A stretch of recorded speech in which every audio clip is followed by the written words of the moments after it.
Seguimos, volvemos a la mesa de En Perspectiva de este martes 14 de abril de 2015. Hoy mesa de asuntos internacionales.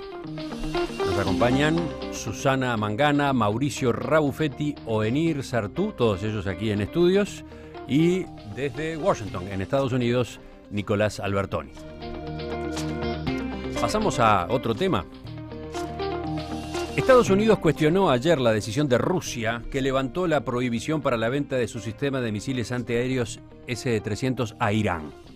El secretario de Estado John Kerry manifestó su preocupación a su homólogo ruso Sergei Lavrov durante una comunicación telefónica que mantuvieron, según informó la portavoz del Departamento de Estado Mary Harf. Dadas las tensiones en la región, este no es momento de vender este tipo de sistemas a Irán, dijo esta funcionaria, agregando que la resolución de Moscú era poco constructiva. El presidente ruso Vladimir Putin firmó un decreto para levantar la prohibición autoimpuesta por Rusia en el año 2010 de entregar a Irán misiles S-300, luego de que las Naciones Unidas votaran sanciones justamente contra la República Islámica. ¿Por qué ahora da marcha atrás? ¿Por qué ahora cambia? Bueno, argumentó que el acuerdo marco que firmaron las grandes potencias e Irán el 2 de abril en Lausana, Suiza, le permitía tomar esta decisión sin esperar al fin de las sanciones contra el régimen iraní. ¿Cuál es el telón de fondo entonces? Irán y el grupo llamado 5+1, que integran China, Estados Unidos, Francia, Reino Unido, Rusia y Alemania, firmaron un acuerdo marco sobre el programa nuclear iraní tras varios meses de negociaciones. Ahora tienen hasta finales de junio para solucionar los aspectos técnicos y jurídicos de ese pacto y firmar lo que sería el documento definitivo.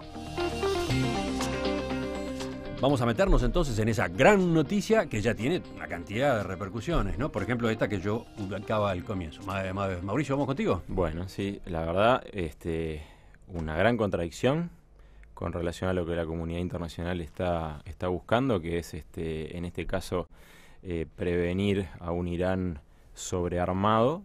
Irán obviamente es una potencia militar, pero aparte es un país geopolíticamente muy estratégico y gravitante en esa región.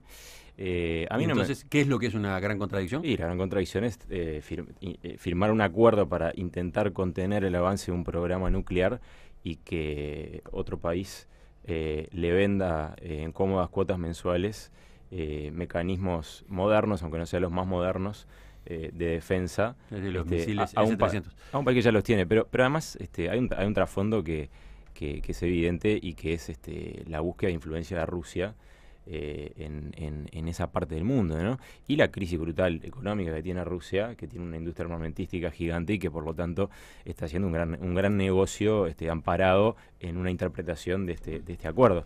Digo que es una gran contradicción y lo lamento como alguien que obviamente creo que como todo pacifista, ver que se venden armas nunca es algo positivo, pero además hay una jugada política evidente de parte del régimen de Vladimir Putin que tiene que ver con aumentar, estrechar, si se puede decir así, la alianza militar con Irán. Están buscando mercados para sus armas y mercados para su influencia política. Uh-huh. Susana, no sé si tú vas a hablar de esto último, de la resolución rusa, o si nos metemos ya a considerar sí, el acuerdo. El contexto, ¿no? El acuerdo, y a mí me parece interesante, bueno, yo coincido con que Rusia siempre ha tenido unos más estrechos lazos con Irán, evidentemente, que las últimas administraciones estadounidenses, pero creo que para nuestra audiencia es importante sopesar ese acuerdo. ¿Por qué se da ahora ese acuerdo entre las potencias europeas, Rusia, China? Porque no es solo Estados Unidos e Irán. Y bueno, porque realmente el temor al avance de ese grupo ultrabeligerante que es el Estado Islámico, ese grupo terrorista instalado en Irak, en Siria, pero que también extiende sus tentáculos a través de peones que le son útiles, serviciales, como puede ser Al-Shabaab de Somalia y Kenia, Boko Haram, pero también las células yihadistas que existen y siempre existieron en Túnez, en Argelia. Esto preocupa tanto a Occidente, a buena parte de la comunidad internacional, que evidentemente se prefiere llegar a ese acuerdo con un Irán que es un país pivote en la región.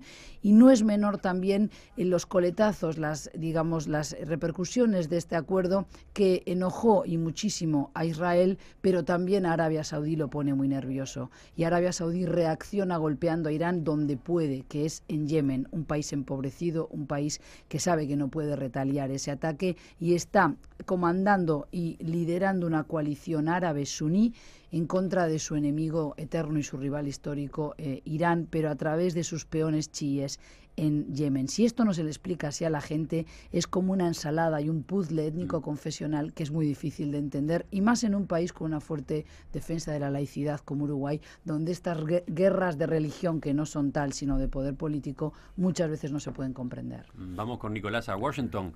¿Tú lo tomas, por ejemplo, por el lado de cómo ha impactado ese acuerdo en el tablero político interno de Estados Unidos? Y también un poco más con la línea de Mauricio, de que, bueno, sin duda ha sido quizá la principal noticia aquí, con otra cosa seguramente conversaremos, por las candidaturas y demás. Hoy es el titular de todos los diarios, ese descontento de Estados Unidos hacia Rusia.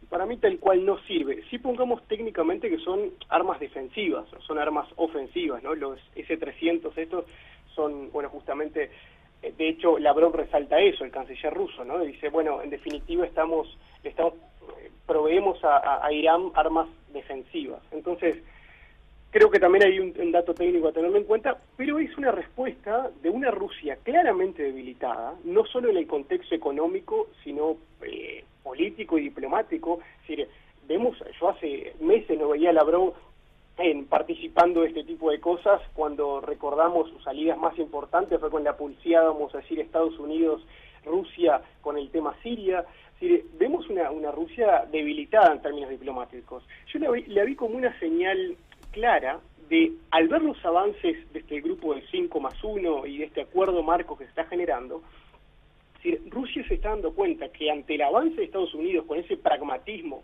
algo que Thomas Friedman ha llamado esta semana en el New York Times de la doctrina Obama, que nada tiene de súper perfecto, pero sí muestra pragmatismo, ¿no? Es decir, lo hemos visto en la Cumbre de las Américas, hasta los más enemigos de Estados Unidos, y ahora como que se ven un poco ahogados en un discurso de un presidente que, bueno, que realmente está buscando un poco de pragmatismo para evitar la guerra. Rusia se queda sin un discurso y sin un aliado, sin mostrar vamos a decir, un desalineamiento del resto de los que parecen ahora, no digo aliados de Irán, pero sí cercanos, y mostrando un tono de diálogo. Entonces fue dar un paso antes, mostrar un acercamiento a Irán diciendo, bueno, yo soy un poco más aliado de estos del 5+1 que se presentan ahora como abiertos al diálogo, pero es parte también de un tiempo, ¿no? Un tiempo económico de una Rusia que, reitero, está claramente debilitada, lo cual en un país como Rusia influye claramente en su peso diplomático en el mundo. Buenir. Sí, obviamente yo no soy especialista en temas internacionales ni cosas que se le parezca. Desde la mirada de un simple lector de diarios o cosas así, lo que yo me pregunto es ¿a quién le pidieron permiso Estados Unidos, Rusia, eso para armarse nuclearmente? A nadie. Es una situación de hecho. ¿Quién los eligió en tribunales para decir quién puede tener armamento nuclear o no? Nadie. Bueno, en fin, son esas cosas que cuando uno juzga lo que hace Irán o cualquier otro país a raíz de los criterios de estos 5 o 6 países dominantes en el mundo, yo digo, bueno. Claro, lo que pasa es que en el caso de Irán se agrega, perdón que te interrumpa, pero se agrega las amenazas no veladas, amenazas directas y explícitas a Israel, que no son solo un factor político, también son un factor militar importante. Sí, es decir, y tú miraste las nada veladas amenazas de Estados Unidos a Irak, a Afganistán, a Libia. Fueron intervenciones. No, primero fueron amenazas, después fueron intervenciones. Y ahora las que le hace al propio Irán. Mira, yo quiero decir una cosa. Hace un montón de años, cuando la primera guerra del Golfo, con Bush padre, leí un artículo de Henry Kissinger, que la tesis que sostenía es que no se podía derrocar a Hussein. Decía, porque quebrar a Irak significaba el descontrol de esa región a partir de que Irán se crecía y quedaba solo. 20 años después, el hijo de Bush terminó haciendo aquello que Kissinger le había advertido no hagas. Y el resultado. Y ahí tenemos el resultado. Y el resultado es el mismo que Kissinger decía hace 20 años. Y que del caos de Irak o Enir se nutre la infiltración de estos grupos que secundan la ideología de Al-Qaeda, llámense como se llamen, ¿verdad? Sí, la lógica militarista de Estados Unidos, que realmente de autoridad para medir el armamento de los demás países no tiene nada, generó esta situación por torpeza política, ¿no? Por actuar torpemente. Pero bueno. Y a mí me preocupa que no se entienda ese contexto geopolítico que se está dando, como digo, el enfrentamiento entre lo que es un eje suní comandado por Arabia Saudí, al que se suman también más o menos torpemente Emiratos Árabes Unidos, Qatar, pero son países muy chicos con un ejército bien pertrechado pero con muy pocos hombres, Egipto, que tiene sus propios problemas y su propia cuota de terrorismo en el Sinaí, con esos grupos que le son leales ahora al Estado Islámico, ese frente abierto con Libia también. Entonces, realmente preocupa cómo hay un eje suní enfrentado a la media luna chií. ¿Y por qué Irán es un país pivot? Decía antes, y esto hay que aclararlo, porque es el patrón de grupos que son chiíes como Hezbollah en el Líbano, pero también el gobierno chií de los Assad en Siria, los hutis, que son los llamados por la prensa rebeldes, pero habría que ver hasta qué punto son rebeldes, sino otra tribu más de las que hay y pululan en Yemen, que es tremendamente medievalista y tribal en ese sentido, y que están en una puja por el poder. Entonces, fíjate que los hutis hoy son leales al que hasta hace muy poco, hasta el 2011, era el presidente del país. Y este señor que ahora ha sido, digamos, desplazado por los hutis, Hadi Mansur, él era el vice de Abdallah Saleh. Es decir, aquí hay un tablero de ajedrez, cada uno está moviendo sus peones para ver quién se queda con la parte del juego, ¿verdad? Pero me queda preguntarles, antes de que terminemos con este tema, ¿qué balance hacen ustedes del acuerdo en sí mismo? Del acuerdo de las lo que está pasando con Irán. Lo que está pasando con el acuerdo es lo que pasa con muchas leyes acá. Ahora hay que reglamentarlo y ver cómo se aplica, ¿no? Es decir, es casi una apreciación, bueno, yo diría analítica. Evidentemente, poder contener el avance del programa nuclear en Irán era un objetivo norteamericano por una razón muy sencilla. Su principal aliado en el mundo es Israel y la amenaza, como decía recién, de Irán a Israel es completamente distinta teniendo o no teniendo el poderío de armas nucleares. Entonces, este acuerdo está buscado en buena medida con un gran pragmatismo, como decía Nicolás, por parte del gobierno Obama, para intentar tal vez no la mejor de la solución, sino la solución posible a un problema político que no solo es internacional, también es interno de Estados Unidos. Es decir, el peso del problema Irán-Israel, que eso tal vez Nicolás, que ahora se lo está viviendo allá, lo puede explicar mejor. El peso del problema Irán-Israel en Estados Unidos es enorme, y no solo en la prensa, tiene que ver con toda la estructura del sistema político norteamericano. Me parece que Obama lo que buscó fue la mejor de las soluciones. Digo, si vamos a hablar en términos de balance, ¿no? Me parece que fue la mejor de las soluciones, y es una muestra de pragmatismo, político. Yo creo que es una apuesta a lo que llaman ahora la tercera vía en diplomacia, o el soft power, que de blando ya hemos dicho que tiene poco, el poder blando, pero yo creo que es una apuesta de un Obama que ve que ya va terminando su segundo mandato, que necesita aciertos claros, por eso también el cambio hacia Cuba, el cambio hacia Irán, pero es que además más de 10 años de sanciones económicas a Irán no lo han debilitado tan enormemente como creían los estadounidenses, y sobre todo la administración, sea la de Bush o la de Obama. Es decir, o sea, la autocrítica es más o menos la misma, ¿no? Claro. El bloqueo a Cuba, no, la sirvió. Ruptura de relaciones, no produjo los efectos que Estados Unidos esperaba. Bueno, pero más y o menos. Caso de pero Irán, si bien se ha visto, pero Irán es un gran productor de petróleo, evidentemente que podría producir mucho más, pero Irán ha logrado tener un vínculo comercial con India, con China, con Sí, pero con, ¿se sentaba a la mesa Rusia. Irán sin estas sanciones? Sí. Es una pregunta difícil de contestar, claro. ¿no? Pero también, en el aire. solamente un detalle, yo coincido con Noenir, ¿no? En que es muy difícil justificar por qué le negamos el derecho a que siga desarrollando el programa nuclear a Irán, pero se lo permitimos a Pakistán, un país tremendamente también fundamentalista desde el punto de vista de lo que es el semillero de la ideología extremista radical pero en el Islam. La respuesta es sencilla, es un aliado. Es un aliado, sí, pero es un aliado envenenado, porque ahí tenemos a los talibán. Quiero decir que los aliados de hoy pueden ser nuestros adversarios de mañana, y eso también son las torpezas de las distintas administraciones Preguntarle a norteamericanas. Rusia con Irak. Hay algunos aliados de Estados Unidos que a mí, por ejemplo, Arabia Saudita. Claro, a mí Arabia me llaman Saudita. la atención. Exactamente, un país que es una dictadura a todas luces, pero que interesa porque tiene el 22,5% de la reserva mundial pero que de además petróleo. a veces le juega en contra, es decir, es un aliado vidrioso, ¿no? Nicolás, ¿cerramos contigo?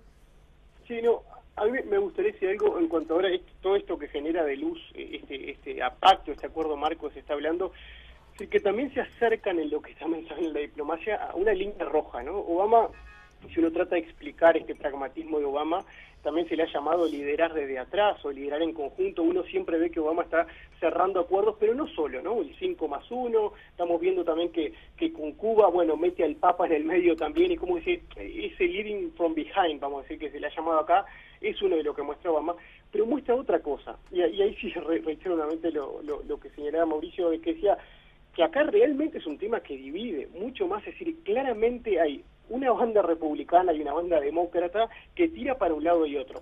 Obama está dando un paso hacia adelante, está dando un paso, él de hecho lo decía en su discurso inaugural, no tengo problema de extender el brazo mientras mi adversario abra el puño, o sea que también está mostrando esa capacidad de lío. Pero ojo, es decir, porque estamos viendo que donde se compruebe alguna forma de que Irán no realmente cumpla con este acuerdo, yo no creo que duraría un día en Estados Unidos de que esto sería una bancarrota total en términos bélicos, ¿no? Es decir, porque Obama está muy sensible, vamos a decir, en términos de aquí de la, vamos a decir, de la política doméstica, pues está tomando mucho riesgo en estas cosas. Claramente que el diálogo en la historia va a servir, pero ojo con que estas cosas no se cumplan, o sea que nos acercamos cada vez más a una línea roja, que mientras estemos sin pasarla va a estar todo bien. El tema es cuando pasa porque estamos muy cerca. Entonces, estos acuerdos, Marco, bueno, a uno lo dejan contento porque el diálogo siempre es bueno, pero estamos hablando de países muy sensibles. Cierro con un par de mensajes que llegaron desde la audiencia. A propósito de los misiles S-300, estos que ahora Rusia vuelve a venderle a Irán, dice Guillermo, ojo, esos misiles no son de ataque, son de defensa antiaérea, los más efectivos del mundo. Un disparo es un avión abatido, a lo cual aún Estados Unidos no puede burlar. Fue por la presencia de los S-300 que Estados Unidos no invadió Siria, y agrega incluso Venezuela también los tiene. Por último, está el mensaje de Raúl de La Palmita, que dice, no creo en supuestos errores, el gran negocio de las armas continúa próspero.